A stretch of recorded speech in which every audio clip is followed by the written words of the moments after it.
एक वक्त की बात है, बादशाह अकबर अपने दरबारियों के साथ दरबार में मौजूद थे। तभी उनके मन में एक बात आती है। बादशाह बोलते हैं कि मेरे आसपास हमेशा बुद्धिमान लोग रहते हैं और मैं उनके बीच रहकर बोर हो गया हूँ। मैंने फैसला किया है कि मुझे कुछ मूर्ख व्यक्तियों से मिलना चाहिए। अकबर बीरबल से कहते हैं, तुमने हमेशा हमारी मदद अपने ज्ञान और चतुराई से की है। हम चाहते हैं कि इस बार भी तुम ऐसा ही कुछ करो और हमारे लिए 6 मूर्ख व्यक्ति ढूंढ कर लेकर आओ। बीरबल कहता है, जी जहांपनाह, मैं आपके लिए 6 मूर्ख व्यक्ति जरूर ढूंढ कर लाऊंगा। अकबर कहता है, हम आपको 6 मूर्ख व्यक्ति ढूंढने के लिए 30 दिन का समय देते हैं। बीरबल कहता है, जहांपनाह, मुझे इतने अधिक समय की आवश्यकता नहीं पड़ेगी।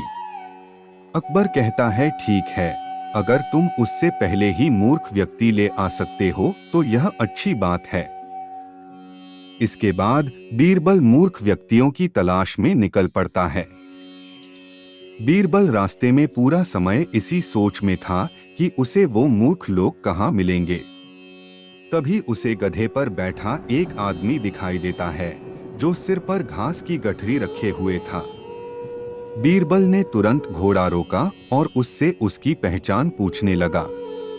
बीरबल कहता है, कौन हो तुम और ऐसे गधे पर बैठकर और घास अपने सिर पर लेकर क्यों जा रहे हो? व्यक्ति कहता है, मैं रामू हूँ और मेरा गधा कमजोर व थका हुआ है, इसलिए गधे का बोझ कम करने के लिए मैंने घास की गठरी अपने सिर पर रखी है।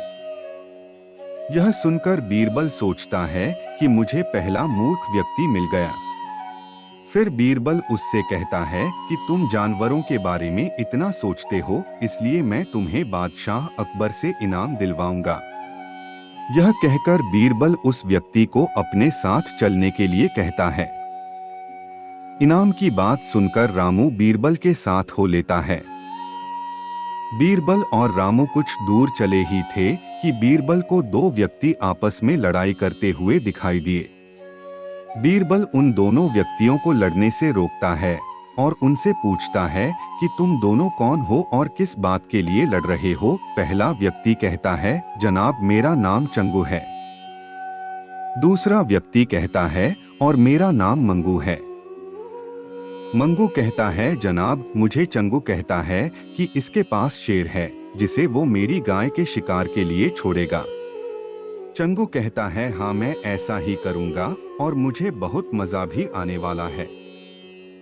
बीरबल कहता है, कहाँ है तुम लोगों की गाय और शेर? मंगू कहता है, जनाब जब भगवान हमें वरदान देने आएंगे तो मैं उनसे गाय मांगूंगा और चंगू शेर मांगेगा जिसे यह मेरी गाय पर छोड़ने की बात कर रहा है। बीरबल कहता है, अच्छा यह बात है। उनकी बातें सुनकर बीरबल समझ गया कि उन्हें 2 और मूर्ख व्यक्ति मिल गए हैं। बीरबल इनाम की बात कहकर उन्हें भी अपने साथ ले लेता है। उन तीनों को लेकर बीरबल अपने घर पहुंचता है और फिर सोचने लगता है कि बाकी के मूर्ख व्यक्ति कहां से ढूंढ कर लाऊं। बीरबल उन तीनों मूर्खों को अपने घर में ही रहने के लिए कहकर बाहर चला जाता है। जब बीरबल और मूर्ख लोगों को ढूंढने के लिए बाहर आता है तो उसे एक व्यक्ति दिखाई देता है जो कुछ ढूंढता रहता है। बीरबल उसके पास जाकर पूछता है कि आप क्या ढूंढ रहे हैं? व्यक्ति कहता है, जनाब मेरी अंगूठी कहीं गिर गई है जिसे मैं काफी समय से खोज रहा हूँ, लेकिन मुझे नहीं मिल रही है। बीरबल कहता है, क्या आपको पता है कि अंगूठी कहाँ गिरी थी? व्यक्ति कहता है, दरअसल मेरी अंगूठी यहाँ से दूर उस पेड़ के पास गिरी थी, लेकिन वहाँ अंधेरा होने के कारण मैं यहाँ उसे ढूंढ रहा हूँ। बीरबल कहता है, अच्छा यह बात है, आप कल हमारे साथ बादशाह के दरबार में चलो। मैं बादशाह अकबर से आपको दूसरी अंगूठी देने के लिए कहूँगा। व्यक्ति कहता है, अच्छा ठीक है। फिर खुश होकर अगले दिन सुबह बीरबल दरबार में उन 4 मूर्खों को लेकर पहुंचता है। बीरबल कहता है, बादशाह अकबर मैं आपके कहे अनुसार मूर्ख व्यक्तियों को ढूंढ कर ले आया हूं।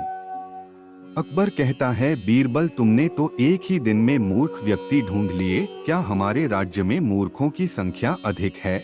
और तुम यकीन के साथ कैसे कह सकते हो कि ये व्यक्ति मूर्ख हैं? बीरबल ने बादशाह से सारी बातें बताई। फिर अकबर कहते हैं कि ये तो केवल 4 ही लोग हैं, बाकी के 2 मूर्ख कहाँ हैं? बीरबल कहता है, जहां पनाह यहाँ पर 6 मूर्ख व्यक्ति हैं। अकबर कहता है, यहाँ कहाँ हैं और कौन हैं? हमें भी बताओ। बीरबल कहता है, जहां पनाह, एक तो मैं स्वयं हूँ। अकबर कहता है, तुम मूर्ख कैसे हुए? बीरबल कहता है, मैं इसलिए मूर्ख हूँ क्योंकि मैं इन मूर्खों को खोज कर लाया। अकबर कहता है, फिर अकबर हंसने लगता है और कहता है कि मैं समझ गया कि दूसरा मूर्ख कौन है, पर मैं तुमसे सुनना चाहता हूँ। बीरबल कहता है, दूसरे आप हैं जहां पनाह, जो आपने मुझे मूर्ख व्यक्तियों को लाने के लिए कहा। बीरबल की बातें सुनकर अकबर उसकी प्रशंसा करने लगते हैं और कहते हैं कि बीरबल के पास हर सवाल का जवाब होता है।